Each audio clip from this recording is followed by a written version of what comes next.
السلام علیکم ورحمۃ اللہ وبرکاتہ۔ الحمد للہ رب العالمین والصلاة والسلام علی سید الانبیاء والمرسلین وعلى آلہ الطیبین الطاہرین وعلى من تبعهم بإحسان إلى يوم الدين، أما بعد، قال الله تبارك وتعالى في القرآن المجيد: فأعوذ بالله من الشيطان الرجيم، بسم الله الرحمن الرحيم، إن الله يأمر بالعدل والإحسان وإيتاء ذي القربى وينهى عن الفحشاء والمنكر والبغي يعظكم لعلكم تذكرون، صدق اللہ العظیم۔ یہ سورہ نحل کی آیت نمبر 90 ہے، جامع آیت ہے۔ یہ بعض حضرات نے فرمایا جو اس سے پہلے آیت آئی قرآن پاک کے بارے میں، تبیان لکل شیء، یہ قرآن پاک جو ہے یہ کتاب ایسی ہے جو خوب وضاحت کرنے والی ہے ہر چیز کی، ہدی و رحمت و بشری للمسلمین۔ یہ کتاب ہدایت ہے، رحمت ہے، بشارت ہے فرما برداروں کے لیے۔ تو یہ تبیان لکل شیء جو فرمایا کہ خوب وضاحت کرنے والی کتاب ہے، اور اس کا ایک ثبوت جو ہے یہ آیت ہے، جامع آیت ہے۔ قرآن پاک کی عظیم ترین آیتوں میں سے آیت ہے آیت الکرسی نمبر 2، جس میں خیر و شر سب بیان کیا گیا ہو جامع الفاظ میں، وہ یہ آیت ہے۔ اسی طرح سے قرآن پاک کی ایک آیت، اس کو تفویض کہتے ہیں۔ تفویض کے معنی آتے ہیں سپرد کرنا اپنے آپ کو اللہ کے۔ تو وہ آیت ہے وَمَن يَتَّقِ اللَّهَ يَجْعَلْ لَهُ مَخْرَجًا وَيَرْزُقْهُ مِنْ حَيْثُ لَا يَحْتَسِبُ۔ اس کا مطلب یہ ہے کہ جو شخص اللہ سے ڈرتا ہے، اللہ تبارک تعالیٰ اس کے لیے نجات کی شکل نکال دیتے ہیں، کہیں پھنستا نہیں ہے، ہر جگہ اس کے لیے نجات کی شکل نکلاتی ہے، مخرج نکلنے جگہ۔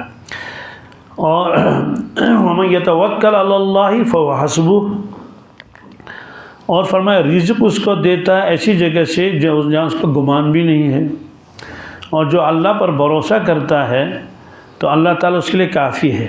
ان اللہ بالغ امرہ، اللہ تبارک تعالیٰ اپنا کام پورا کر کے رہتے ہیں۔ قد جعل اللہ لکل شیء قدرا، اللہ تعالیٰ نے ہر چیز کا ایک اندازہ مقرر کر رکھا ہے۔ یہ آیت تفویض ہے، جامع ہے۔ ایک اور آیت ہے قرآن پاک میں جو سب سے زیادہ پر امید بنانے والی آیت، وہ یہ ہے قُلْ يَا عِبَادِيَ الَّذِينَ أَسْرَفُوا عَلَىٰ أَنفُسِهِمْ لَا تَقْنَطُوا مِنْ رَحْمَةِ اللَّهِ إِنَّ اللَّهَ يَغْفِرُ الذُّنُوبَ جَمِيعًا إِنَّهُ هُوَ الْغَفُورُ الرَّحِيمُ۔ اس کا مطلب ہے کہ آپ فرما دیجئے میرے بندوں سے، میرے بندو جنہوں نے اپنے اوپر زیادتیاں کی ہیں، اللہ کی رحمت سے نا امید مت ہونا۔ اللہ تعالیٰ تمام گناہوں کو یقیناً معاف فرما دیں گے، واقعی وہ بڑے بخشنے والے ہیں اور بے حد مہربانی کرنے والے ہیں۔ یہ آیتیں ہیں۔ تو یہ جو آیت ہے آج ان اللہ یامر بالعدل، یہ حضرت عمر بن عبدالعزیز رحمۃ اللہ علیہ، جو حضرت عمر فاروق رضی اللہ تعالیٰ عنہ کی ذریت میں سے ہیں، اور ان کا لقب ہے عمر ثانی، یعنی پہلا عمر تو حضرت عمر فاروق ہیں، عدل و انصاف میں بہت مشہور ہیں، اور پھر فرمایا کہ یہ گویا عمر ثانی ہیں، دوسرے درجے کا عمر ہے حضرت عمر بن عبدالعزیز۔ فرماتے ہیں کہ عمر بن عبدالعزیز نے بالکل ایسے خلافت کی جیسے خلافت راشدہ، یعنی اسی طرز پر۔ حضرت مولانا علیہ میاں صاحب رحمۃ اللہ علیہ نے ایک جگہ لکھا ہے کہ اللہ کے نبی صلی اللہ علیہ وسلم کے طرز پر جو حکومت کی ہے اس میں خلفائے راشدین آتے ہیں، اور 5ویں نمبر پر عمر بن عبدالعزیز ہیں۔ محققین کی بات لکھی ہے، اور آپ کو تعجب ہوگا چھٹے نمبر پر لکھا ہے اورنگزیب عالمگیر رحمۃ اللہ کو، کہ بالکل اسی نہج پر انہیں حکومت کی ہے، ایسے عدل انصاف وغیرہ۔ تو بہرحال مورخین کچھ بھی لکھ سکتے ہیں۔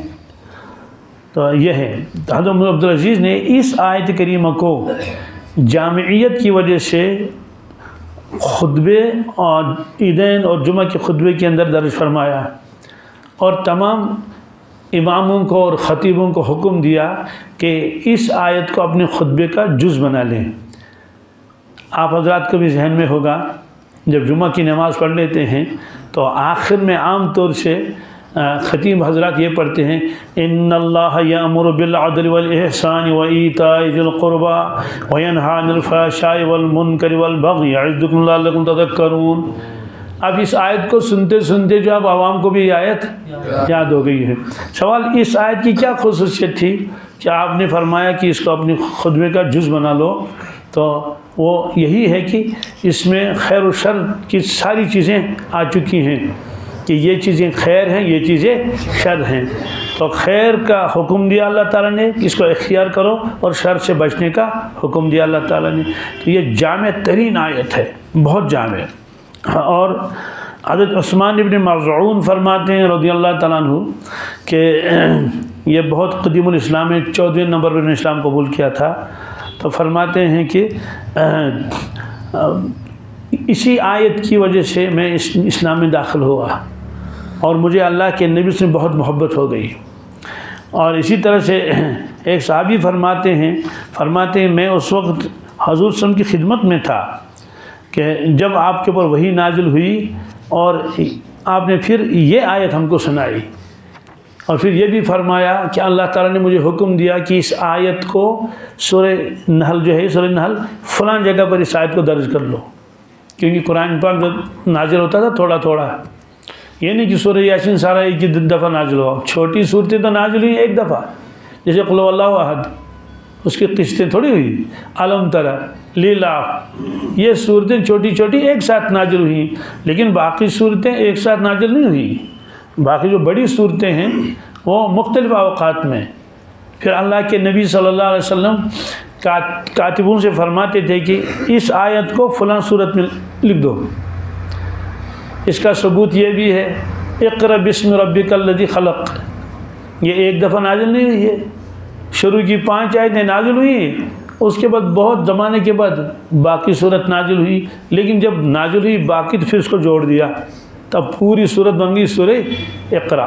تو بہرحال فرماتے ہیں کہ میں اس وقت اللہ کے نبی صلی اللہ علیہ وسلم کے پاس ہی تھا جس وقت یہ آپ پر وحی نازل ہوئی، اور اس کے بعد آپ نے ہم کو یہ آیت سنا لی۔ اسی طرح سے ایک اور صحابی ہیں، ان کا نام اکثم ابن سیفی رضی اللہ تعالیٰ عنہ، یہ قبیلے کے سردار تھے۔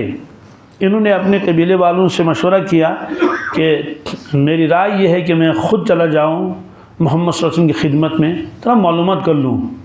تو قبیلے والوں نے مانا نہیں، کہا آپ قبیلے کے سردار ہیں اور کسی کو بھیج دیجئے۔ بہرحال انہوں نے پھر 2 آدمیوں کو بھیجا، کہا کہ آپ محمد صلی اللہ علیہ وسلم کے پاس جا کر اسے ملو اور دیکھو وہ کیا فرماتے ہیں۔ بہرحال 2 شخص آئے، انہوں نے کہا کہ ہم سفیر ہیں، ہم کو اقسم نے بھیجا ہے یہاں۔ تو انہوں نے ایک تو یہ بھیجا ہے کہ آپ کا حسب نسب کیا ہے، آپ کا نام والد وغیرہ۔ دوسری بات ہے کہ آپ کیا فرماتے ہیں، آپ کا منصب کیا ہے۔ تو انہوں نے کہا کہ من انت، تو اس سوال کا جواب آپ نے شارٹ کٹ دیا، کہا میرا نام محمد ہے، میرے والد کا نام عبداللہ ہے، اس کے علاوہ اور کوئی لمبی بات نہیں کی۔ تو اس کے بعد انہوں نے کہا آپ کون ہیں؟ انہوں نے کہا میں اللہ کا بندہ ہوں اور اس کا رسول ہوں۔ پھر انہوں نے کہا کہ آپ کچھ ہم کو اور بتا دیجئے، تو آپ نے فرمایا ان اللہ یامر بالعدل والاحسان وایتاء ذی القربی، یہ آیت۔ انہوں نے کہا حضرت اس کو ذرا آپ ریپیٹ کر لیں، یعنی بار بار پڑھ لیں تاکہ ہم اس کو یاد رکھیں۔ تو چونکہ اہل عرب تھے اور آیت کوئی زیادہ لمبی بھی نہیں ہے، 2 سطروں میں ہے، تو حضرت نے اس کو دہرایا 2-3 مرتبہ، تو انہوں نے کہا ہمیں یہ آیت یاد ہو گئی۔ تو یہ کہہ کر وہ واپس چلے گئے۔ تو اپنے جو خاندان کا جو بڑا تھا سردار، سارا واقعہ بیان کیا، اور اس میں یہ بھی کہا جب انہوں نے ان کی ذات کے بارے میں پوچھا حسن نسب، کوئی توجہ نہیں کی، کوئی توجہ، کہا کہ آنا محمد ابن عبداللہ، بس اتنا، اللہ خیر صلی اللہ۔ پھر ہم نے لوگوں سے معلوم کر لیا کہ حضرت کا نسب کیسا ہے۔ انہوں نے کہا ان کا نسب تو بہت اونچا ہے، یہ تو بہت صاف ستھرے نسب والے ہیں، خاندان مضر میں سے اور بنو ہاشم ہے وغیرہ ذالک۔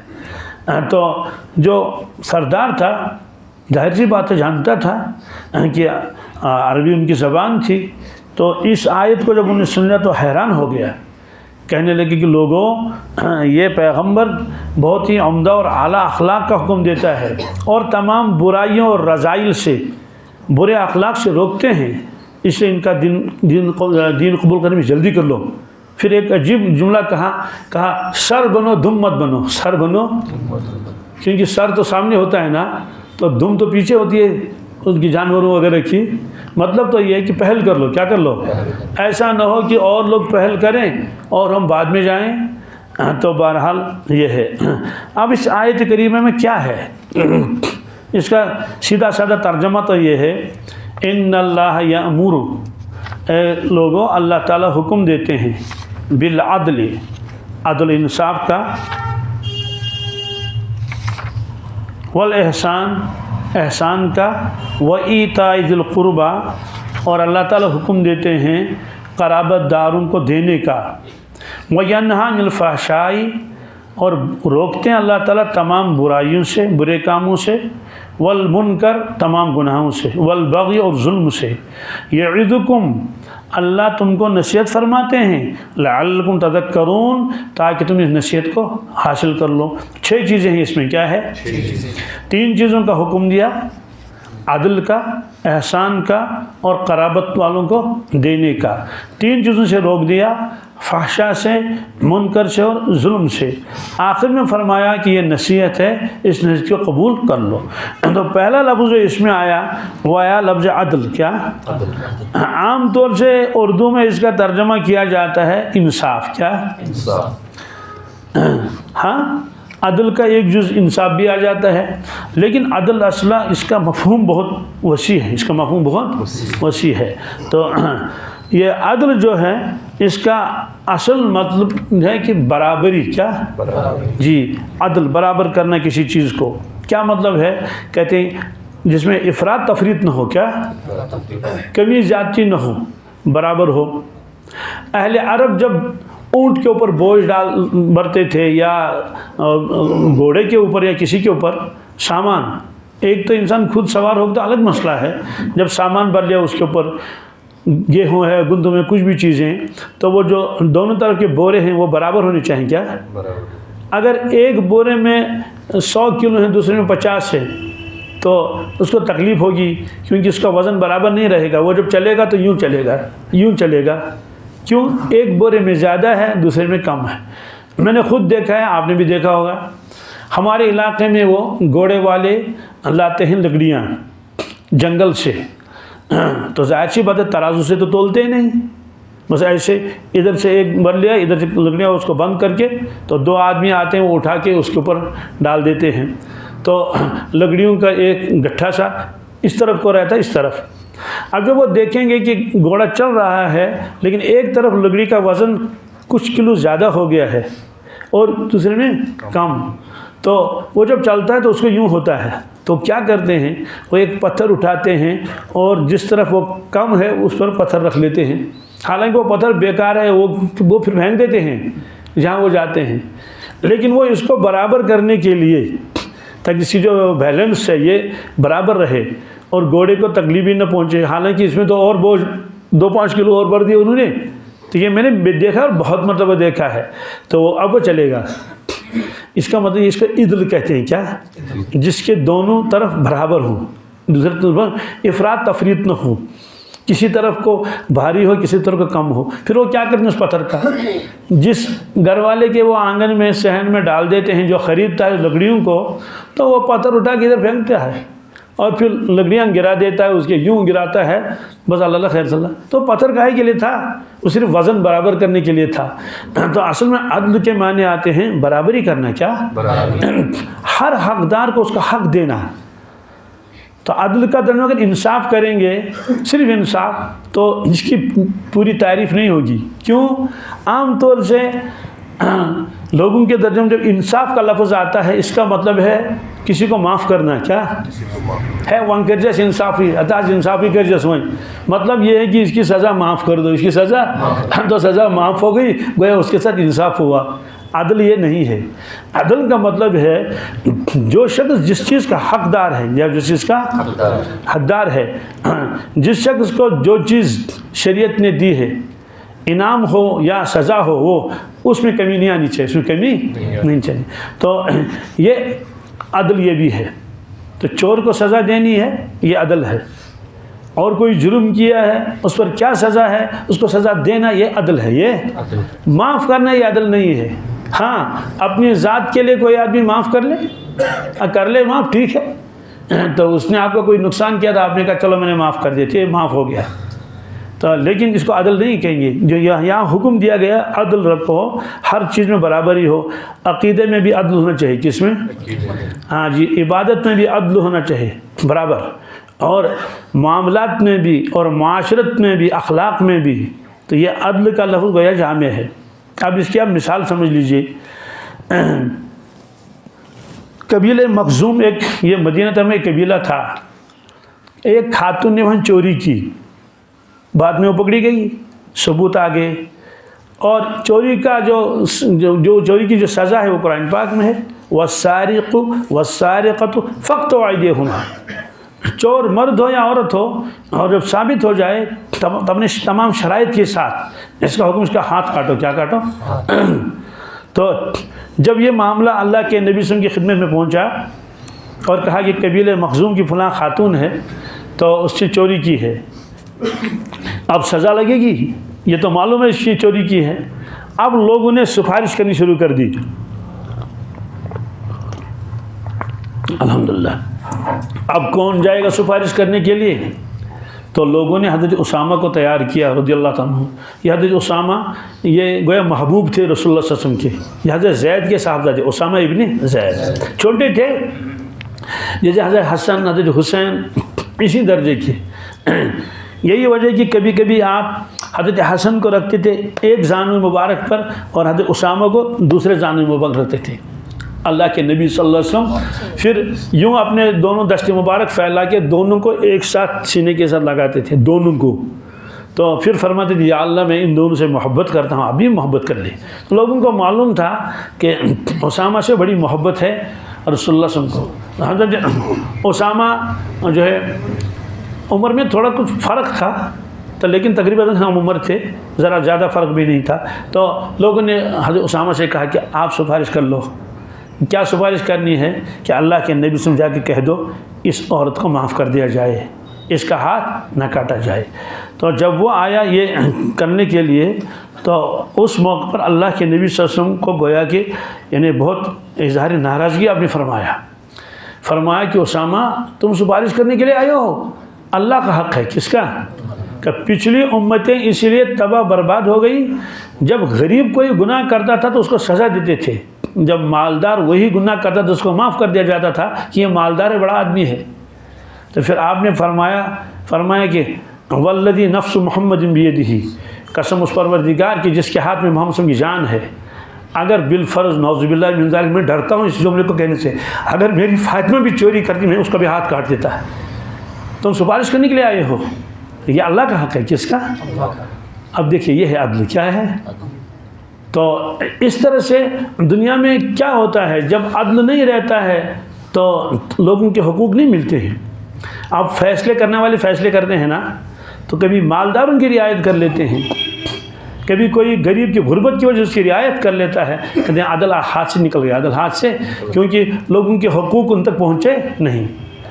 اور اسلام میں ایسے ایسے بھی لوگ آئے ہیں، ایک قاضی صاحب تھے، جج، اس کا بیٹا تھا، وہ غلط قسم کے لوگوں کے ساتھ اٹھتا بیٹھتا تھا، لڑکوں کے ساتھ بری صحبت میں، یہاں تک کہ وہ بری عادتوں میں مبتلا ہو گیا۔ تو کسی شخص کے بارے میں ان کو اکسایا ساتھیوں نے کہ تم اس شخص کو مارو، مار ڈالو اس کو، کہ جب مقدمہ آئے گا عدالت میں، وہاں تو تمہارا باپ ہے جج، وہ تو تم کو معاف کر دے گا، تم تو بیٹے ہو۔ تو وہ بیوقوف ان کی باتوں میں آیا اور ساکھی کے ساتھ مل کر اس نے اس کو کیا کر لیا، مار ڈالا۔ اب جب یہ معاملہ عدالت میں آیا تو عدالت میں آنے کے بعد قاضی نے سن لیا، گواہی آ گئی، بالکل یہ آپ کا بیٹا جو قاتل ہے۔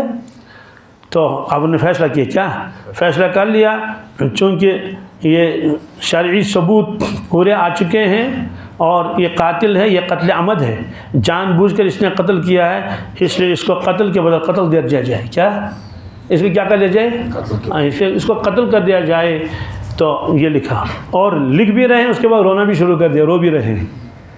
تو رو اس لیے رہے ہیں کہ تو بیٹا ہے نا، لیکن حکم دے دیا کہ اللہ کا حکم ہے ان اللہ یامر بالعدل، یہ نہیں کہ میں دوسرے کو سزا دے دوں اور یہ اپنے بیٹے کو چھوڑ دوں، یہ نہیں ہوگا۔ اب دیکھیے کیا اسلام ہے۔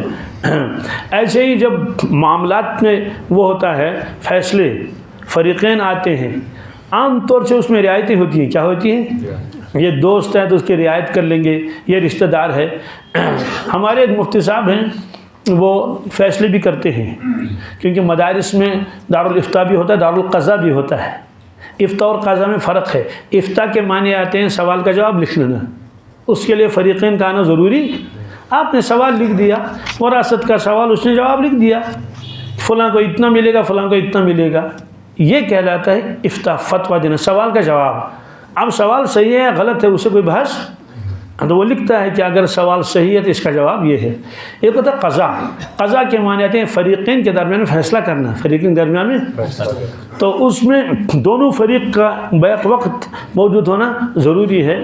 ایک فریق آئے گا تو فیصلہ نہیں ہو سکتا، کہ وہ تو اپنی سنائیں گے نا، تو دوسرے وہ تو اپنی سنائیں گے۔ تو اللہ کے نبی صلی اللہ علیہ وسلم نے فرمایا حضرت علی سے رضی اللہ تعالیٰ، اے علی، جب آپ فیصلہ کریں گے، کیا فتویٰ نہیں، فیصلہ کریں گے، تو دونوں فریق کو آپ بلا لیں اور ایک ہی مجلس میں دونوں کا بیان سن لیں۔ ایک فریق کا بیان سن کر ہی فیصلہ نہ کریں، فیصلہ کہ بھی پتہ نہیں چلے گا دوسرا کیا کہے گا۔ تو یہ جو دونوں فریق سامنے آئیں گے اور فیصلہ ہوگا تو وہ سامنے سامنے ہوگا، بات واضح ہو جائے گی۔ تو بہرحال وہ جو مفتی صاحب ہیں وہ دارالافتاء میں بھی ہے اور قضا بھی ہیں، آتے ہیں لوگ ان کے پاس، جھگڑے ہوتے ہیں، کہیں باپاری کے جھگڑے، اس نے مجھے اتنے پیسے کھائے، کہیں طلاق کے ہیں، بھائی اس نے اس کو طلاق دے دی، بھائی خلا کرنا ہے، بھائی یہ ساری چیزیں ہیں۔ تو وہ لوگ اس لیے بھی آتے ہیں کہ اگر عدالت میں گئے تو سالہ سال لگیں گے۔ حضرت مفتی محمود صاحب رحمۃ اللہ فرماتے تھے عدالت تو قیامت صغریٰ ہے، کیا ہے کہ وہاں سے آدمی نکلتا ہی نہیں، 10 سال کے بعد فیصلے ہوتے ہیں، 20 سال کے بعد فیصلے ہوتا۔ شریعت اتنا لمبا چوڑا نہیں مانتے، شریعت کہتے ہیں کہ لاؤ گواہوں کو، لاؤ دونوں جماعتوں کو لاؤ، بس یا تو ایک ہی پیشی میں معاملہ ختم ہو جائے گا یا 2 پیشیاں لگانی پڑیں گی، بھائی اور ثبوت چاہیے، وہ یہ، تو چند دنوں میں معاملہ صاف ہو جاتا ہے۔ تو وہاں جج صاحبان کے یہاں تو ان کو فرصت بھی نہیں، اتنے ڈھیر لگے رہتے ہیں فائلوں کے، کتنے، تو اب فائلیں اتنی ہیں، 100 فائلیں، 50 فائلیں، تو ایک دن میں یہ کیسے اٹھیں گی؟ تو مجبوراً ان کو ڈیٹ دینا پڑتا ہے، بہرحال۔ تو اس کے پاس ایک اپنے رشتہ دار کا مسئلہ آیا، اپنے رشتہ دار کا، دوسرا رشتہ دار نہیں تھا، خلا کا مسئلہ تھا، کیا خلا یہ وغیرہ ہوئے۔ تو انہوں نے دونوں فریقین کے دلائل سن لیے اور فیصلہ دے دیا، فیصلہ حق کا فیصلہ۔ اب وہ جو رشتہ دار تھا وہ ذہن میں یہ لے کر آیا تھا کہ مفتی صاحب تو ہمارے رشتہ دار ہیں، یہ تو ضرور میری بات کریں گے اور جو میں چاہتا ہوں وہ ہوگا، وہاں تو وہ ہوگا نہیں۔ انہوں نے جو دیکھا، جو صحیح ہے قرآن و حدیث کے مطابق، قرآن و سنت کے، اس کا فیصلہ کر لیا۔ اس کے بعد کیا ہوا تو اب وہ رشتہ دار اس مفتی صاحب سے جو قاضی بھی ہیں ناراض ہو گیا. کیا جی سالہ سال تک شاید اب بھی وہ اس سے بات نہیں کرتا ہے. کیوں؟ کہتے ہیں اس نے میری وہاں جو ہے وہ نہیں کہ میری بات نہیں مانی جو میں چاہتا تھا، جو میں یہ ہے. تو اگر رشتہ داروں کی وجہ سے آدمی فیصلے کرے تو دنیا میں انصاف کہاں رہے گا؟ اب قرآن پاک میں یہ جو فیصلوں کا مسئلہ ہے یہ ایک ہی جگہ نہیں ہے، کئی جگہ اس کا تذکرہ ہے قرآن پاک میں. ایک جگہ اللہ تعالیٰ نے فرمایا ان اللہ یامرکم ان تؤدوا الامانات الی اہلها. اللہ تعالیٰ تم کو حکم دیتے ایمان والو کہ امانتیں ان کے سپرد کر دو جن کی وہ امانتیں ہیں، پہنچا دو امانتیں امانت والوں کو، امانت یہ دے دو ان کو. اور یہ آیت اس وقت بھی نازل ہوئی تھی جب اللہ کے نبی صلی اللہ علیہ وسلم مکہ شریف فتح کرنے کے لیے تشریف لائے تو کعبہ کا دروازہ بند تھا، کعبہ کا دروازہ اس میں تالا لگا ہوا تھا. تو اس کے بعد آپ نے فرمایا کہ بھائی چابی لاؤ. کیا؟ تو وہ جو چابی بردار تھا جس کے پاس وہ چابی تھی تو اس کا نام تھا عثمان بن طلحہ. تو اس سے کہا کہ اس سے چابی مانگو. وہ تو غائب ہو گیا تھا. بہرحال خلاصہ یہ ہے کہ اس نے ماں کے پاس چابی رکھی، چابی آ گئی. چابی جب آ گئی تو دروازہ کھول دیا گیا تو کعبۃ اللہ کی صفائی کی گئی اندر سے. وہاں کچھ جو بت بت رکھے تھے وہ سارا بہرحال. تو آپ نے وہاں پہ نماز پڑھ لی 2-4 رکعتیں. وہ جگہ بھی ہے کہ اس جگہ پر نماز پڑھ لی آپ نے. اس کے بعد تو اب باہر آئے. اب چابی کا مسئلہ ہے نا، اور یہ بہت بڑا گویا کہ ایک اعزاز سمجھا جاتا ہے کہ کعبہ کی چابی کسی کے پاس ہو. آپ آئے باہر، پھر آپ نے بیان کیا کیونکہ کعبۃ اللہ کا دروازہ بہت اونچا ہے نا. ایک دست مبارک ایسے رکھا، دوسرا ایسے، اور پھر وہ قریش بھی سامنے تھے. آپ نے بیان فرمایا. اس میں یہ بھی فرمایا کہ قریش بتاؤ تمہارے ساتھ کیا معاملہ کیا جائے گا. انہوں نے کہا انت کریم ابن کریم. کہتے ہیں آپ تو کریم ہے، کریم کے صاحبزادے ہیں، اور آپ تو ہمارے بھائی ہیں، آپ تو ہمارا ایک خونی رشتہ ہے. آپ نے فرمایا بالکل صحیح ہے، لیکن ایسے ہی بھائی ہو جیسے یوسف کے بھائی تھے کہ اس بھائی کو بے گناہ کو ہم نے کنویں میں ڈال دیا، اور مجھ بے قصور اور بے گناہ کو، اور تم نے میرے ساتھ یہ معاملہ کیا، جنگیں کی، لڑائیاں کی. اب اس کے بعد اب چابی کس کو دیں گے؟ تو یا تو ابو بکر صدیق کو ملے، ہے نا، یا تو حضرت عمر فاروق کو ملے، یا تو اور کسی کو ملے، حضرت علی کو ملے. یعنی اپنوں میں سے کسی کو دینی چاہیے نا. اور یہ جو عثمان بن طلحہ ہیں، یہ جب اللہ کے نبی سے ہجرت کرنے کے لیے ارادے سے نکلے مدینہ، کسی کو معلوم نہیں تھا یہ راز، صرف یہ راز معلوم تھا حضرت ابوبکر صدیق. تو آپ اس وقت آئے، عثمان بن طلحہ سے ملے، اس سے کہا عثمان مجھے چابی دے دو، میں ذرا اندر جا کے عبادت کر لوں، 2 رکعتیں پڑھ لوں. تو اس نے وہاں سے ڈانٹ دیا، کہا چابی ابھی نہیں ملے گی. تو وہ کافر تھا نا اس وقت، چابی کچھ نہیں، جاؤ. تو حضرت نے فرمایا دیکھو عثمان ایک وقت آئے گا یہ چابی میرے ہاتھ میں ہوگی. کس میں؟ میں جس سے خوش ہے، مجھے جس کو مرضی ہو اس کو میں دے دوں گا. اس پر اس کا اور غصہ آیا، اچھا چابی تمہارے ہاتھ میں ہوگی، وہ کرے اور کیا کیا پتہ نہیں کیا کیا کہا. بہرحال ہو گیا.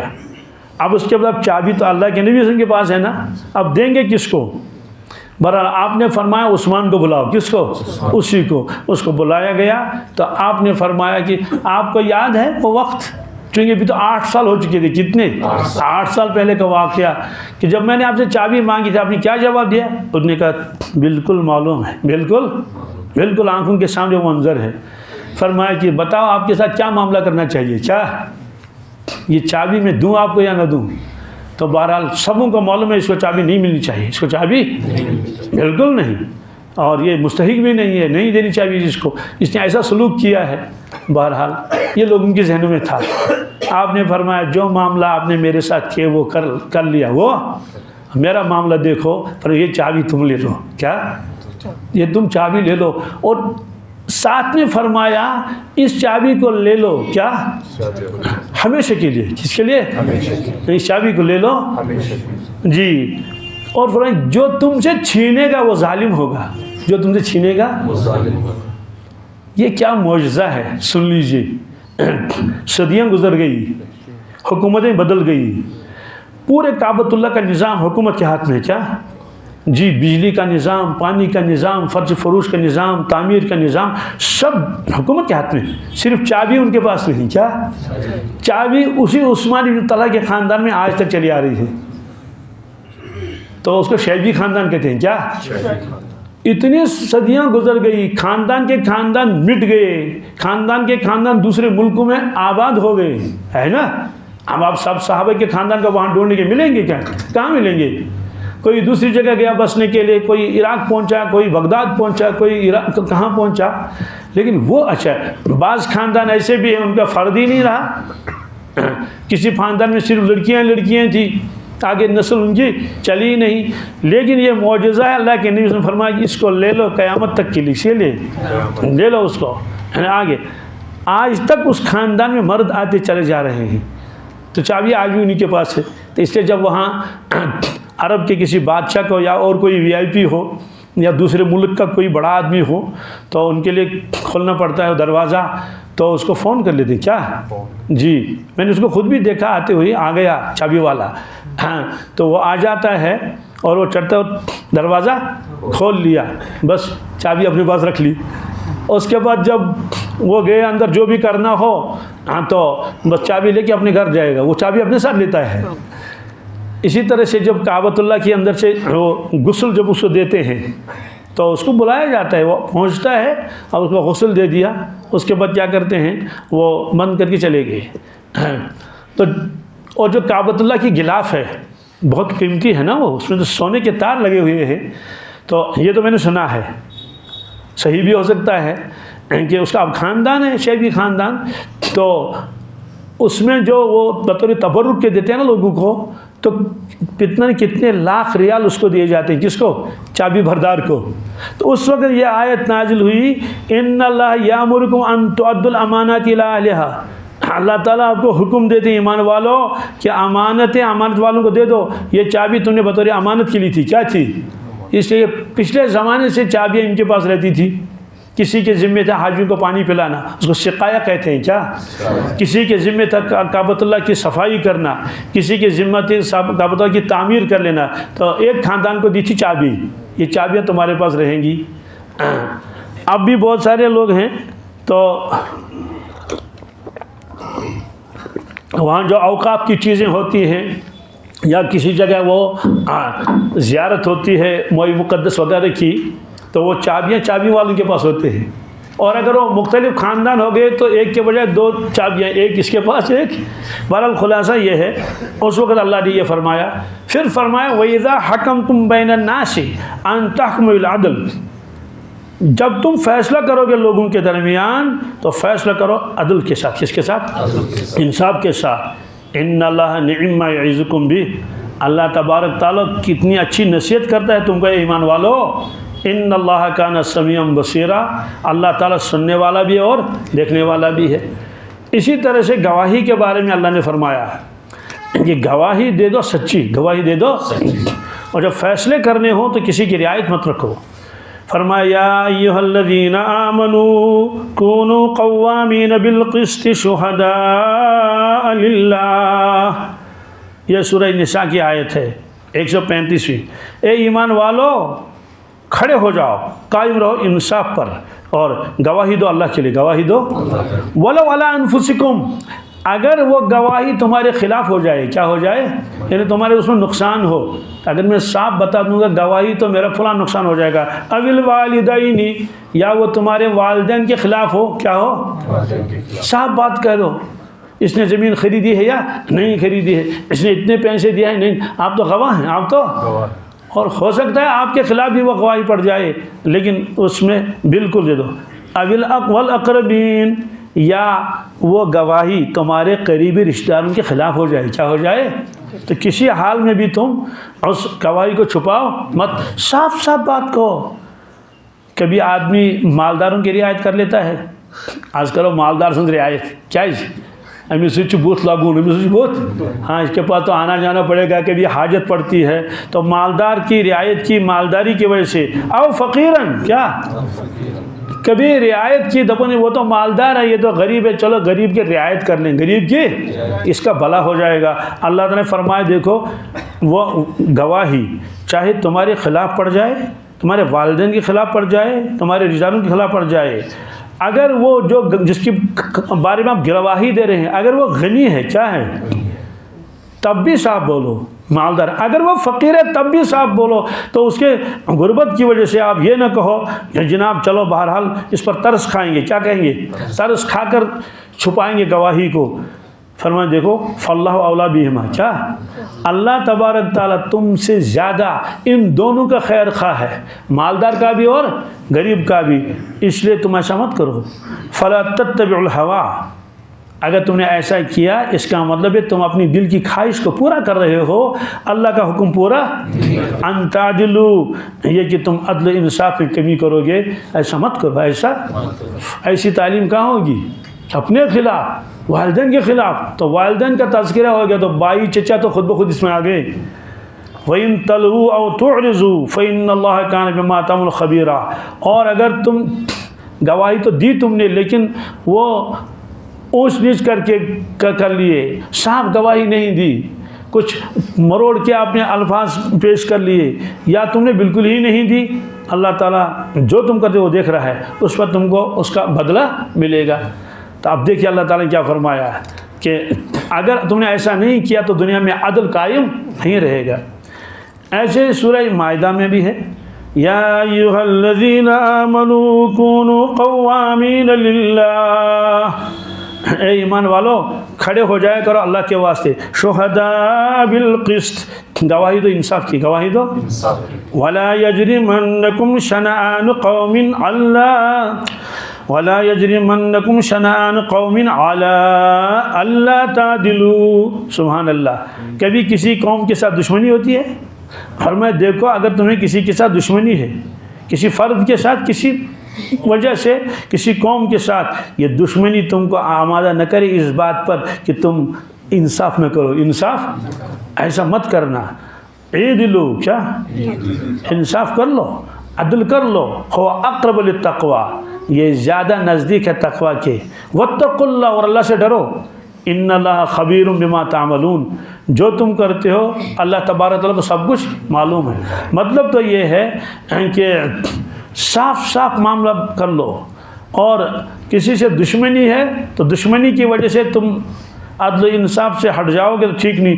کسی کے ساتھ محبت ہے، بہت شدید محبت ہے، اس کی وجہ سے تم وہ کر لو، نہیں، برابر پلے رہنے چاہیے، کیا جس کے ساتھ محبت ہے، جس کے ساتھ عداوت ہے، یہ ایسے پلہ رہنا چاہیے کہ محبت کی کا پلڑا نہ جھکے اور نہ کبھی اس کا پلڑا جھک جائے کہ آپ نے اس کے خلاف گواہی دے دی۔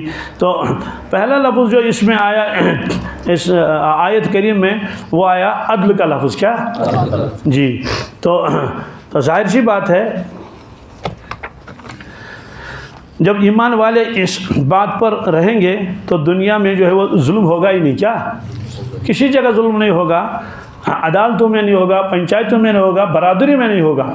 برادری میں بھی فیصلے ہوتے ہیں، ایک جگہ جو ہے ایک شخص نے بہت ظلم کیا ایک ساتھی کے اوپر، دوسرے کے اوپر، ہمسایہ تھا، اب وہ عدالت میں گیا تو وہاں بھی اس کی نہیں چلی کیونکہ یہ غریب تھا، وہ مالدار تھا، تو گاؤں والے نے بھی فیصلے کر لیے تو انہوں نے بھی رعایت کی، کس کی، مالدار کی، غریب کی کوئی سنتا ہی نہیں۔ بہرحال وہ بیچارہ تھک ہار کے بیٹھ گیا۔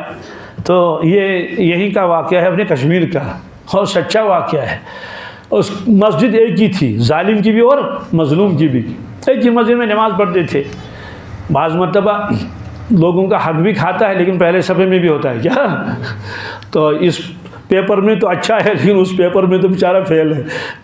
اب نماز میں چند منٹ رہ گئے تھے، کئی 4 یا 5 منٹ، تو مسجد میں لوگ بہت ہیں، تو مظلوم آیا محراب میں یہاں، تو سیدھا سادہ تھا، وہ سیدھی سادی ٹوپی اس کے اوپر سر پر تھی، وہ ٹوپی یوں اتار کے ایسے کی کہی، اور اس ظالم سے خطاب کر کے کہنے لگا کہ ہے وہ پوچھ سے ہی نہیں کہ کیا دس وہیں پوچھنے میں اون خدا، مطلب تو ہے کہ میں آپ سے بدلہ نہ لے سکا، میرا اللہ میرے بدلے میں آپ سے بدلہ لے لے، یہ کہہ کر ٹوپی سر پر رکھ دی اور آ کے بیٹھ گیا۔ کشمیری میں کہتے ہیں ساتھ حسن. کیا یہ حسن اور حسین نہیں ہے, یہ ساتھ حسن میں کہتے ہیں قبولیت کی گھڑی, قبولیت کا وقت. کبھی کبھی قبولیت کا وقت ہوتا ہے. اس لیے حدیث میں ہے اپنے بچوں کو بد دعا مت دو, اپنے مال و جان کو بد دعا مت دو, کیونکہ کبھی آدمی تنگ آ کر بچوں کو بد دعا دیتا ہے, وہ ہو گیا, یہ ہو جائے آپ کو. بہرحال تو اور خاص طور سے عورتیں پھر جب وہ دعا قبول ہو جاتی ہے تو چونکہ ساتھ حسن تھا پھر پیٹتی ہے اور روتی چلاتی ہیں. جب غصہ آیا کہ نہیں ہے گاڑ کل گوخا کیا خدا دین نجات, تو یہ تو معلوم ہے, یہ تو دل سے تھوڑی کہے گی, لیکن وہ ساتھ حسن ہے جو زبان سے نکل گئے وہ. اس لیے منع فرمایا کہ بالکل کبھی بھی اپنے اس کو بد دعا نہیں دینی چاہیے اپنے اولاد وغیرہ کو. تو ایک خاتون تھی ایک جگہ, زبان سے نکل گیا اپنے بچوں کے لیے یہ ہو جائے وہ ہو جائے, فوراً یا اللہ ایسا نہ کرنا, ایسا یہ تو میری زبان سے نکل گیا غصے میں, میرے عیال کو سلامت رکھنا. بہرحال اس وقت ساتھ حسن تھا, قبولیت کا وقت. تو جو اس نے کہا اس سے کہ میں آپ سے بدلہ نہیں لے سکا, اور جو آپ نے مجھ پر ظلم کیا اور میں آپ سے اپنا حق واپس نہ لے سکا, تو اس لیے میں نے معاملہ کس کے حوالے کیا, اللہ کے لیے حوالہ کیا. وہ پوچھ سے نہیں کیا, وہ پوچھ نہیں خود ہی. تو اس کے بعد جو دعا قبول ہو گئی تو اس شخص کی حالت ایسی ہوگی, اللہ بچائے, بالکل ایسے جیسے کوئی آدمی سنترا ہاتھ میں رکھ کر نچوڑے گا یا اور کوئی چیز یوں, تو اس طرح سے اس کے حالات ہو گئی, اس کے حالات ہو گئی. تو یہ فرمایا تو اگر دنیا میں عدل انصاف ہوگا فیصلوں میں دوسری چیزوں میں, تو ظاہر سی بات ہے جھگڑے کہاں رہیں گے, جھگڑے ہی نہیں رہیں گے. آج جو ہے وہ بائی بائی میں جھگڑا ہے, بہن بھائیوں میں جھگڑا ہے, وہ اس کا حق کھاتا ہے وہ اس کا حق کھاتا ہے, تو عدل نہیں ہے, انصاف نہیں ہے, برابری نہیں ہے. ورنہ ایسا ہونا چاہیے تھا کہ ہاں اس کا حق ہے یہ لے لو اپنا حق, تو کیسا معاشرہ بن جاتا, تو دنیا ہی گویا جنت بنتی. دوسرا لفظ آیا والاحسان. کیا سوال, یہ احسان عدل بھی مصدر ہے, عدل بھی مصدر ہے, برابری کرنا, انصاف کرنا. دوسرا احسان کا لفظ آیا, احسان خود مصدر ہے. احسان تو اس کے دو معنی ہیں احسان کے. ایک احسان جو ہے وہ عام مفہوم میں ہے, اس کا ترجمہ ہے لوگوں کے ساتھ اچھا سلوک کرنا. کیا کرنا؟ بہترین سلوک کرنا لوگوں کے ساتھ, اپنوں سے, پرائیوں سے, چھوٹوں سے, بڑوں سے, بس یہ احسان ہے, یہ احسان ہے. ایک مرتبہ حضرت عمر بن عبد العزیز نے ایک عالم کو بلایا, انہوں نے کہا کہ یہ جو آیت ہے اس آیت کی تشریح سنائیے. کیا تشریح سنائیے؟ حالانکہ وہ خود بھی جانتے تھے. تو احسان پر جب پہنچے اس نے کہا جو تم سے چھوٹا ہو. کیا جو تم سے چھوٹا ہو, تو اپنے اس کو اپنا چھوٹا بھائی سمجھنا. کیا جو تم سے بڑا ہو اس کو نہیں, جو تم سے چھوٹا ہو اس کو اپنا بیٹا سمجھنا, اس کو اپنا جو تم سے بڑا ہو عمر میں اس کو اپنا باپ سمجھنا, جو برابر ہو اس کو اپنا بھائی سمجھنا. اب تین ہی چیزیں تو ہو سکتی ہیں نا, یا تو کوئی چھوٹا ہوگا یا بڑا ہوگا یا ہم عمر ہوگا. کہ بڑے کو والد صاحب کی طرح دیکھنا, وہی معاملہ کرنا, چھوٹوں کو اولاد کی طرح معاملہ کر لینا, اور جو اپنے برابر اس کو بھائیوں کا معاملہ کر لینا. تو جب ایسا معاملہ کرے گا تو ظاہر سی بات ہے تو ایک عجیب معاشرہ وجود میں آئے گا. اور اللہ کے نبی صلی اللہ علیہ وسلم نے یہ بھی فرمایا ایک مرتبہ کہ چھوٹے بھائی کو اولاد کی طرح سمجھو. کس کی طرح؟ یہ میرے اولاد ہے. اور بڑے بھائی کو والد کے درجے میں سمجھو, یعنی بڑے بھائی کے ساتھ ایسا معاملہ کرو جیسے تم اپنے والد کے ساتھ کرتے تھے, احترام, اکرام, خدمت, یہ ساری چیزیں. اور جو چھوٹا بھائی ہے تو جیسے آپ کے اپنے بچے ہیں, یہ بھی وہ ایک بچہ اپنا ہے. تو بہرحال اس میں احسان کا لفظ آیا. احسان کا ایک ترجمہ تو یہی ہے کہ لوگوں کے ساتھ اچھا سلوک کرنا, بہترین سلوک کرنا, کھلانا پلانا وغیرہ, ان کی ضرورتوں کو پورا کرنا. اور کہتے ہیں اس کا میرے اوپر بڑا احسان ہے, اس کا میرے اوپر بڑا. اور ایک عربی کا محاورہ ہے الانسان عبد الاحسان, انسان احسان کا غلام بنتا ہے. یعنی جس کے ساتھ آپ اچھا سلوک کریں گے, اس کی مدد کر لی, اپنی دوسری چیزیں ضرورتیں پوری کر لی, اس کے کام آئے, تو وہ آپ اس کے اوپر احسانات کر رہے ہیں, تو وہ آپ کا غلام بن جائے گا. مطلب تو یہ ہے کہ اس کے دل میں آپ کی محبت آئے گی, عظمت آئے گی, اور بہت جو آپ قریب آ جائیں گے. یہ ایک احسان کا ایک ترجمہ یہ ہے. تو یہ ہے عوام کے ساتھ کرنا. احسان کا دوسرا مطلب یہ ہے کہ اپنے ساتھ احسان کرنا. کیا؟ اپنے ساتھ احسان کرنا. تو اس وقت احسان کا ترجمہ کریں گے کہ اپنے معاملات کو کیا؟ اپنے معاملات کو، اپنی عبادت کو بہت حسین بنانا. کیا بنانا؟ بہت خوبصورت بنانا. اور یہ ہے حدیث میں، کس میں؟ وہ حدیث بار بار آئی ہے.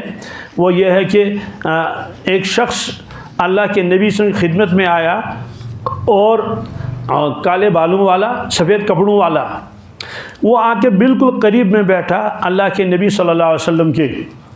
تو پھر فاسند رکبتیہ الی رکبتیہ، اپنے زانوی مبارک کو حضور صلی اللہ علیہ وسلم کے زانوی مبارک کے ساتھ ملایا تو سوالات کیے. اس میں ایک سوال تھا کہ ایمان کیا چیز ہے؟ ایمان اخبرنی علی ایمان. آپ نے فرمایا ایمان یہ ہے اللہ کو ماننا، فرشتوں کو ماننا، کتابوں کو ماننا اور رسولوں کو ماننا، تقدیر کو ماننا اور مرنے کے بعد دوبارہ زندہ ہونے کو ماننا، والبعث بعد الموت. یہ ساری چیزیں. اس نے کہا اسلام کیا ہے؟ آپ نے فرمایا زبان سے کلمہ شہادت کی گواہی دینا، نمازوں کی پابندی کر لینا، زکوٰۃ دینا، روزہ رکھنا، اور اگر حج کی طاقت ہے تو حج کر لینا. تو تیسرا سوال اس نے کہا مال احسان. کیا؟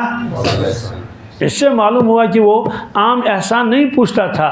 وہ کہتے احسان کیا چیز ہے؟ اس کا جواب آپ نے دیا ان تعبد اللہ کأنک تراہ فإن لم تکن تراہ فإنہ یراک. رواہ البخاری و مسلم، متفق علیہ روایت ہے. سارا واقعہ اس میں ہے. تو آپ نے احسان کا جواب یہ دے دیا. اس کا لفظی ترجمہ ہے ان تعبد اللہ کأنک تراہ. تو اب عبادت اللہ کی ایسے کر لو جیسے آپ اس کو دیکھ رہے ہیں، جیسے آپ اس کو گویا آپ اس کو دیکھ رہے ہیں، اس کیفیت کے ساتھ. اللہ، اس کیفیت کا تو آدمی نماز پڑھے گا تو اس کا تو پتہ نہیں کیا حال ہوگا کہ گویا وہ دیکھ رہا ہے اپنے معبود برحق کو. فإن لم تکن تراہ، لیکن اگر آپ کو یہ کیفیت حاصل نہیں ہے، آپ اس کو دیکھ نہیں رہی ہے، یعنی اس کا تصور نہیں ہے، فإنہ یراک، یقین رکھو وہ آپ کو دیکھ رہا ہے. وہ آپ کو، تو کتابوں میں لکھا ہے یہ وہ آپ کو دیکھ رہا ہے، یہ احسان کا شروع والا درجہ ہے. کیا ہے؟ ہر مسلمان کو یہ ہونا چاہیے، اس کے بغیر تو چارہ ہی نہیں. اور تو تم مشاہدہ کر لو، یہ تو احسان کا اونچا والا درجہ ہے. تو شروع ہو جائے گا یہ کس کے ساتھ؟ نماز سے شروع ہو جائے گا. اور حدیث پاک میں بھی ہے کہ جب بندہ نماز شروع کر لیتا ہے، ابو داؤد شریف میں روایت ہے، تو اللہ تبارک تعالیٰ اس بندے کے اوپر، چاہے اکیلے نماز پڑھتا ہو چاہے جماعت ہو، اللہ تعالیٰ خاص رحمت نازل فرماتے ہیں. کیا؟ خاص رحمت اور خاص توجہ. یہ خاص رحمت اور خاص توجہ اور کسی عمل پر نہیں. جیسے ہم اس وقت بیٹھے ہیں اللہ کے گھر میں، ٹھیک ہے، اللہ کی رحمتیں برس رہی ہیں، فرشتے ہیں، اللہ کا گھر ہے، یہ گھر رحمتوں کا گھر ہے نا. اسی لیے جب دروازے کے اندر آتے ہیں اللہ مفتح لی ابواب رحمتک، یا اللہ رحمت کے دروازے کھول دے، تو رحمت کے گھر میں ہم، تو رحمت تو مل رہی ہے. لیکن فرمایا کہ نماز کوئی نہیں پڑھ رہا، نماز، لیکن جب ہم نماز شروع کریں گے بالفرض تو اس وقت جو اللہ کی توجہ ہوگی وہ اور کسی عمل پر نہیں، طواف پر نہیں، تلاوت پر نہیں، دعا کے وقت نہیں، ذکر کے وقت نہیں، صرف نماز. کیا؟ ایک خاص ہے اس کے ساتھ، خاص توجہ، خاص رحمت. سوال یہ کب تک رہتی ہے؟ سلام پھیرنے تک. فرماتے ما لم یلتفت، صرف اس وقت تک جب تک بندے کی توجہ نماز کی طرف رہے. کس کی طرف رہے؟ اگر بندے کی توجہ نماز کی طرف نہیں رہی بلکہ اس کا توجہ جو ہے دنیا کے کاموں میں وہ مشغول ہو گیا، اس کا ذہن ادھر گیا، تو اللہ تعالیٰ جو ہے وہ رحمت جو ہٹا لیتے ہیں. گویا اب گویا اس کو مستحق نہیں رہا. اب دیکھیں کتنا نقصان ہو گیا. ایک آدمی نماز ہی نہیں پڑھتا ہے تو اس کے لیے تو وعیدیں ہیں، فویل للمصلین الذین هم عن صلاتهم ساہون وغیرہ ذالک. اس پر تباہی ہے، بربادی ہے. جو بالکل ہی نماز نہیں پڑھتا اس پر تباہی بربادی ہے. جو قضا کر کے پڑھتا ہے تو اس کو بھی گناہ کبیرہ کا مرتکب ہے. جو نماز پڑھتا ہے لیکن رکوع صحیح نہیں کرتا ہے، سجدہ صحیح نہیں کرتا ہے، جلدی جلدی پڑھ لیتا ہے، یہ بھی ایک تباہی ہے. کہ حدیث میں جو اس طرح کی نماز پڑھے گا تو یہ جو نماز پرانے کپڑے کی طرف لپیٹ کے اس کے منہ میں مار دی جاتی ہے کہ چل یہ تم لے لے، یہ اللہ کے دربار کے لائق. سوال یہ ہے کہ یہ تو بربادیاں ہیں، لیکن ایک آدمی نماز کا پابند ہے، کوئی نماز اس کی چھوٹتی نہیں، رکعت چھوٹتی نہیں ہے، تو وہ نماز پڑھ رہا ہے، لیکن توجہ کے ساتھ نہیں، کیا توجہ کے ساتھ کیا اس کا بھی نقصان ہوگا؟ بہت نقصان ہے۔ کیا نقصان ہے؟ وہ جو رحمت خاصہ، توجہ خاص جو وعدہ ہے حدیث پاک میں ہے، وہ اس پر نہیں ہوتی، اس پر اب کتنا نقصان ہو گیا۔ بچپن سے لے کر 55 تک، بلکہ 60 سال تک، اس سے بھی زیادہ، جب بھی ہم نماز پڑھ لیتے ہیں تو خیالات ادھر ادھر جاتے ہیں، نماز کی طرف پوری توجہ نہیں رہتی ہے، تو یہ نقصان ہے۔ اس لیے اس کا خاص اہتمام ہونا چاہیے ہم سب کو کہ ہماری نماز توجہ کے ساتھ ادا ہو جائے۔ توجہ کے ساتھ ادا نہیں ہو جائے گی، نماز کا جو فائدہ ہے وہ پورا نہیں ملے گا۔ نمازوں کو تولا جائے گا، گنا نہیں جائے گا، اس سے بے وزن نمازیں ہوتی ہیں۔ اس کی مثال ہے جیسے ایک آدمی کے گھر میں اخروٹ کا ایک بھوریا رکھا ہوا ہے، تو اس نے کہا چلو اخروٹ کھائیں گے، اخروٹ کھائیں گے کہ یہ مقوی دماغ ہے، اخروٹ کھانے سے دماغ کیا ہو جاتا ہے؟ مضبوط ہو جاتا ہے۔ یا چلو چٹنی بناتے ہیں، ہمارے یہاں چٹنی بناتے ہیں اخروٹ کی، ساتھ میں مولی وغیرہ بھی لگاتے ہیں۔ اب اس نے 5-10 اخروٹ لائے اور توڑا تو دیکھا کہ ان کی گری جو ہے ہی نہیں، اندر خراب ہے، کیا ہے؟ سوچ ڈونچ۔ تو جس کو توڑا تو کسی کے اندر گری صاف ہی نہیں ہے، بالکل معمولی ہے، وہ کالی ہو گئی، تو چٹنی کہاں سے بنائے گا؟ تو کیا کھائے گا؟ تو بوری تو بری ہوئی ہے لیکن اس کے اندر گری اچھی اور پختہ نہیں ہے، تو کون اس کو خریدے گا؟ تو ایسے نماز تو ہے، نماز کا ظاہر تو ٹھیک ہے لیکن نماز کا باطن نہیں۔ مشائخ کو اللہ تعالیٰ ان کے درجات بلند فرمائے، انہوں نے اس چیز کا علاج بتایا۔ کیا؟ کیونکہ ان سے پوچھا گیا حضرت ہمارا تو جی نہیں لگتا نماز میں، ہم کیا کریں گے؟ جو ہی اللہ اکبر کر لیا اور کہیں پہنچ گئے، تو مشائخ نے فرمایا کہ اے ایمان والے، جب تم نماز شروع کرو گے، کیا پہلے تو یقین کر لو کہ میں اللہ کے سامنے ہوں، میں اللہ مجھے دیکھتا ہے، ظاہر بھی اور باطن بھی۔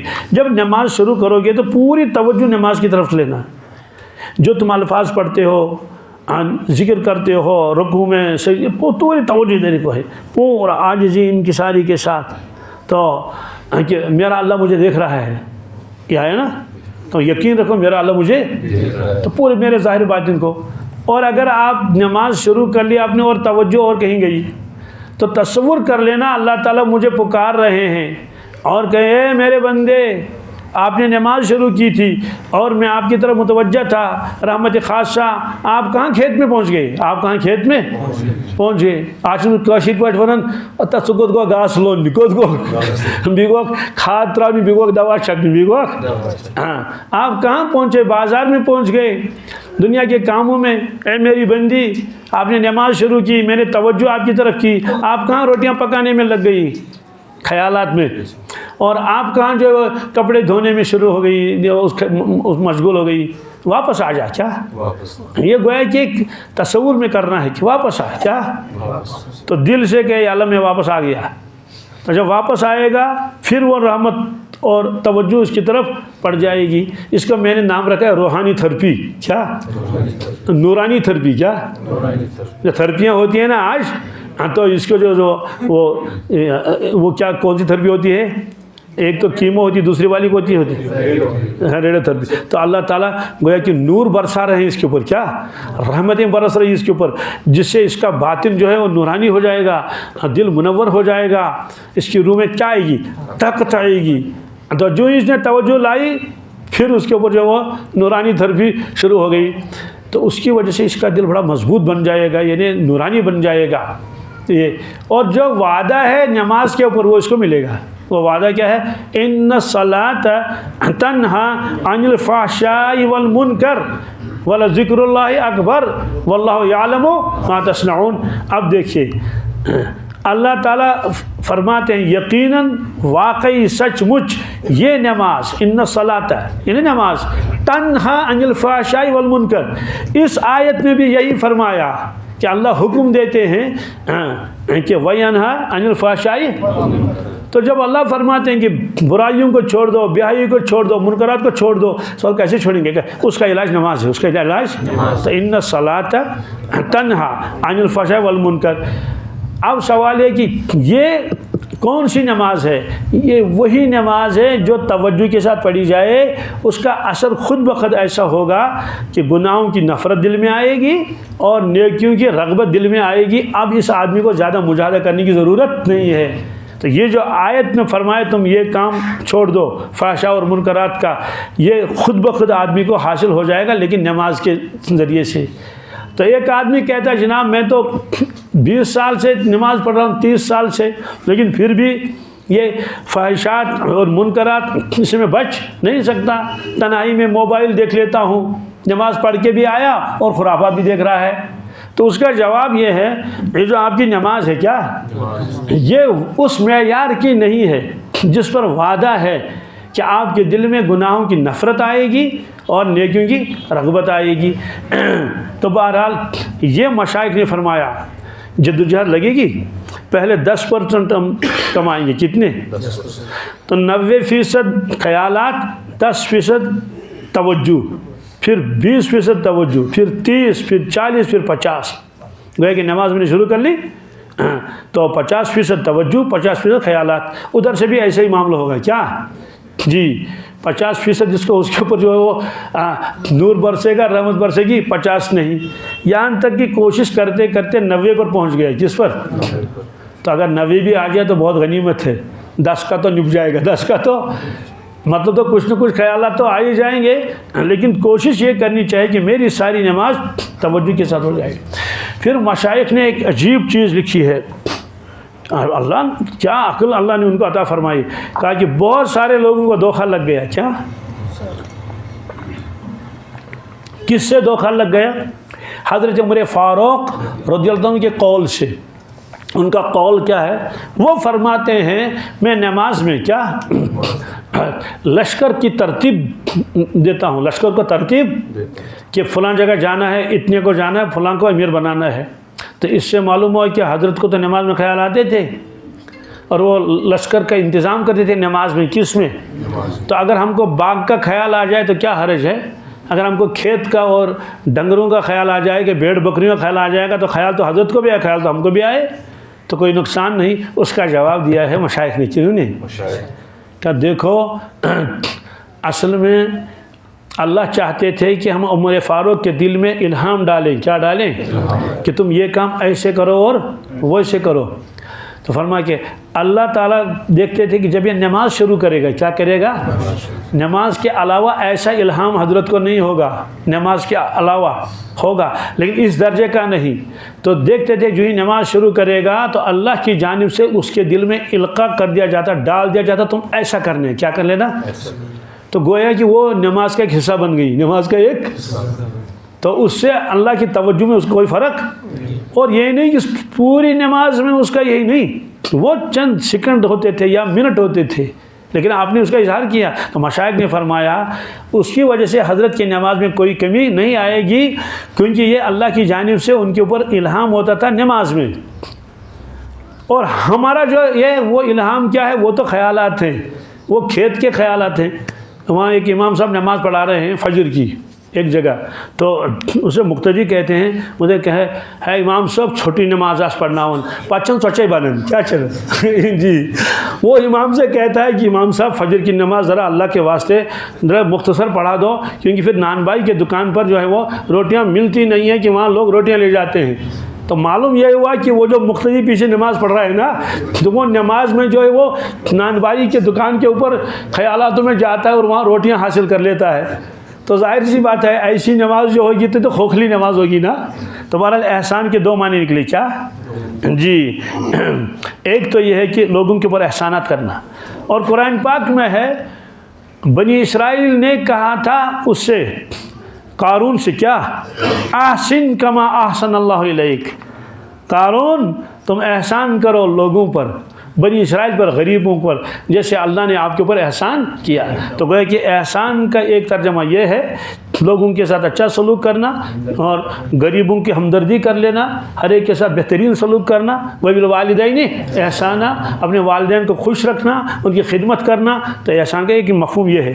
دوسرا احسان یہ ہے کہ اپنے عبادت میں کیا استحضار اور احسان لانے کی کوشش کر لینا، یعنی اپنے نمازوں کو عمدہ بنانا، اپنی نمازوں کو بہترین بنانا، صرف نماز ہی نہیں، نماز کے علاوہ بھی ہر چیز میں احسان ہو. کیا طواف کر تو بڑا بہترین, دعا مانگو تو توجہ کے ساتھ, اور تلاوت کر لو پوری توجہ کے ساتھ, اور نمازیں پڑھو پوری توجہ کے ساتھ. تو ہر چیز میں گویا کہ احسان آنا چاہیے. تو یہ اس میں فرمایا ان اللہ یامر بالعدل والاحسان وایتاء ذی القربى. یہ تیسرا لفظ آیا. ایتاء ذی القربى کے معنی آتے ہیں جو تمہارے قریبی رشتہ دار ہیں. کیا ہیں؟ ان کا حق دے دو.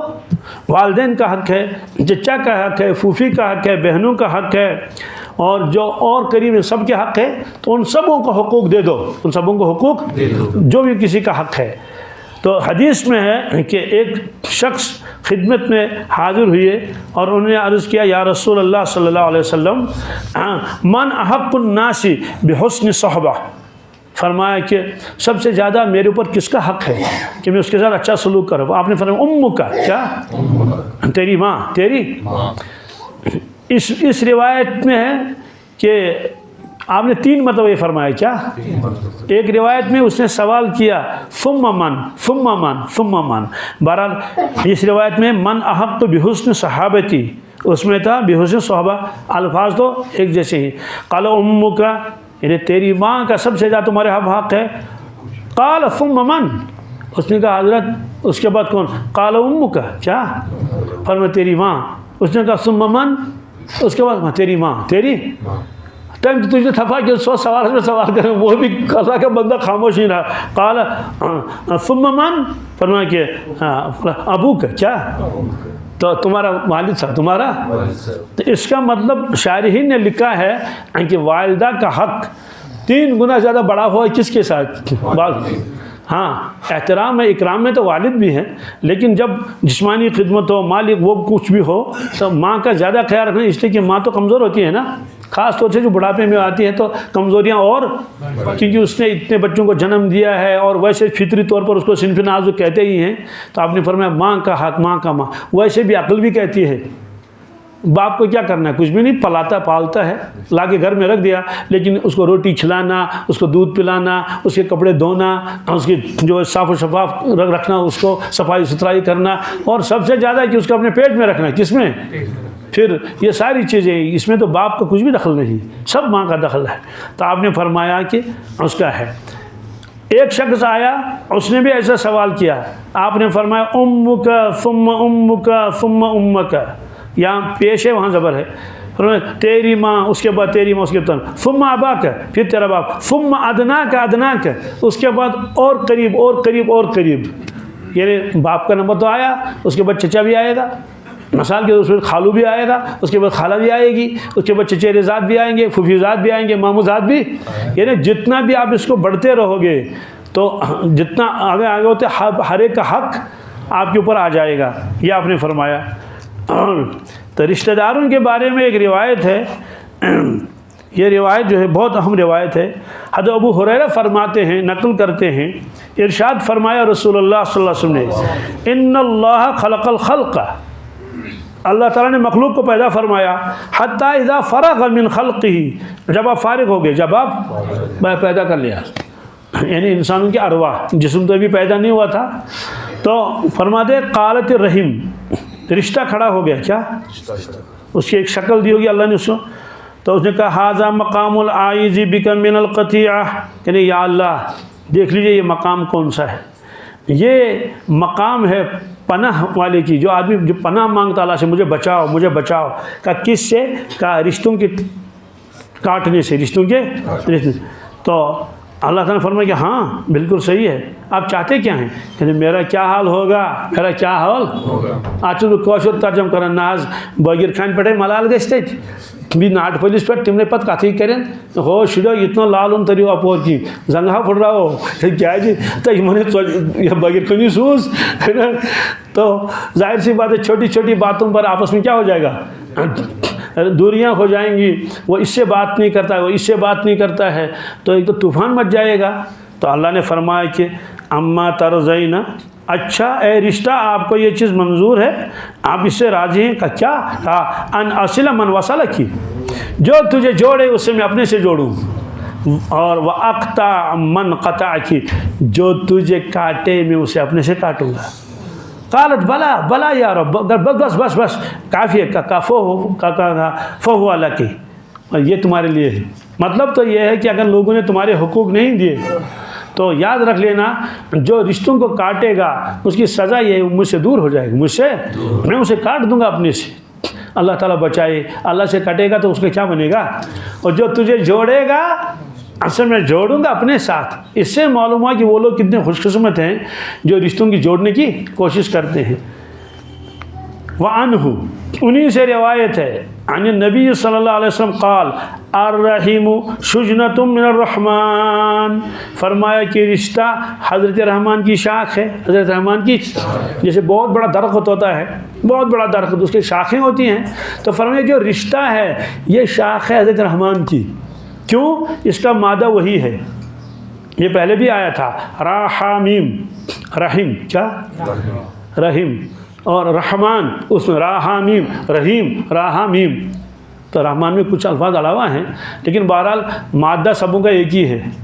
مادہ تو آیا تھا اس سے پہلے بھی، ایک آدمی ڈبل روٹی کھاتا ہے، ایک آدمی ہاتھ کی روٹی کھاتا ہے، ایک آدمی وہ جو ہے وہ میٹھی روٹی کھاتا ہے، ایک نمکین کھاتا ہے اور بسکٹ کھاتا ہے، کیک کھاتا ہے، کلوچا کھاتا ہے، بغیر کھانی کھاتا ہے، مختلف قسمیں ہیں اور روٹیوں کے، اور کوئی بڑی ہے، کوئی چھوٹی ہے، کوئی یہ ساری چیزیں ہیں۔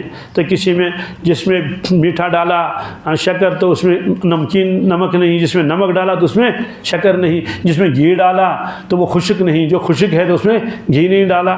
تو مختلف پتلی روٹیاں بھی ہوتی ہیں، چپاتی بھی ہوتی ہے، اور اردو والے رومالی روٹی کہتے ہیں، کیا رومالی، اور رومال کی طرح ہوتا ہے، یوں لپیٹ دی جاتی۔ تو اتنے قسمیں جو ہے وہ روٹیوں کے درجنوں قسمیں، ایک چیز وہ ہے جو سب میں ہے، کیا ہے وہ؟ کون سی چیز ہے؟ وہ آٹا ہے۔ وہ تو آٹا، آٹے کے بغیر کوئی بھی نہیں، یہ مادہ ہے۔ فرماتے ہیں دیکھو، غور کرو، رحمان میں غور کرو، رحمان میں راحا میم الف نون، رحیم میں غور کرو، راحا یا میم، رحیم میں غور کرو، راحا میم، کیا سوال؟ یہ کیا چیز ہے؟ یہاں بھی راحا میم، یہاں بھی میم۔ اس کا مطلب تو ہوا رشتوں کا کوئی خاص تعلق ہے اللہ کے ساتھ۔ کس کے ساتھ؟ اس لیے آپ نے فرمایا کہ رشتہ شاخ ہے حضرت رحمان کی، حضرت فقال اللہ، پھر اللہ نے فرمایا من وصل کی وصلتہ، اے رشتہ جس نے تجھے جوڑا اس کو میں اپنے سے جوڑوں گا، اور ومن قطع کی قطعتہ، جس نے تجھ کو کاٹا اس کو میں اپنے سے کاٹوں گا۔ کیوں؟ کہتے ہیں کہ جس نے کاٹا نا تو درخت کہے گا اچھا تو نے میری شاخ کیوں کاٹی، اس لیے میں اسے دور کروں گا اپنے سے، اور جو تجھ کو جوڑے گا اس کا مطلب ہے کہ یہ اس شاخ کو درخت کے ساتھ کیا کرتا ہے؟ جوڑے ہوئے رکھتا ہے۔ بہرحال اس میں تین لفظ آئے، یہ ہے کرنے کے، ان اللہ یامر بالعدل والاحسان وایتاء القربی، یہ تین ہیں، اور تین چیزوں سے منع کیا، اس کا تذکرہ آگے آئے گا، وینہی عن الفحشاء والمنکر والبغی یعظکم لعلکم تذکرون۔